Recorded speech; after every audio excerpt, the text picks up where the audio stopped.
जळगाव वादळी वाऱ्यासह अवकाळी पावसाने पपई बाग जमीनदोस्त। जळगाव जिल्ह्यातील पाचोरा तालुक्यातील खडकदेवळा बुद्रुक येथील प्रगतिशील शेतकरी विश्राम पाटील यांच्या 3 एकर जमिनीत पपई या पिकाची लागवड केली होती। लाखो रुपये खर्च करून वाढवलेल्या पपई बाग काढणीवर आली होती। मात्र निसर्गाच्या लहरीपणाचा फटका सुमारे 3 एकर पपई बागाला बसून संपूर्ण पपई वादळी वाऱ्यासह अवकाळी पावसाने जमीनदोस्त झाली आहे। सदर शेतकऱ्याचे सुमारे 5 लाखांचे नुकसान झाले आहे, तरी शासनाने त्वरित पंचनामे करून नुकसान भरपाई द्यावी अशी मागणी नुकसानग्रस्त शेतकऱ्यांनी केली आहे।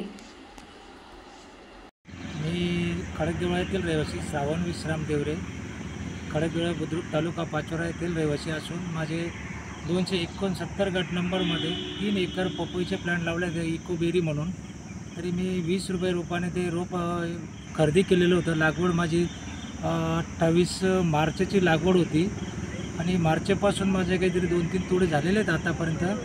तर आता माल माझा काढणीला आलेला होता आणि अर्ध्या तासात वादळामुळे ते होत्याचं न होतं झालं आणि शेतकऱ्याचा तोंडी आलेला घास हिरावून नेला। तर त्याचा शासनाने जरा विचार करायला पाहिजे, काहीतरी निधी द्यायला पाहिजे।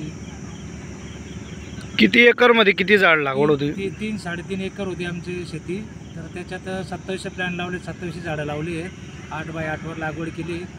एका एकरला तरी आमचे 800 ते 900 झाडं बसलेले आहेत। 3 एकर लागवड झालेली ती। पंचनामे झाले का?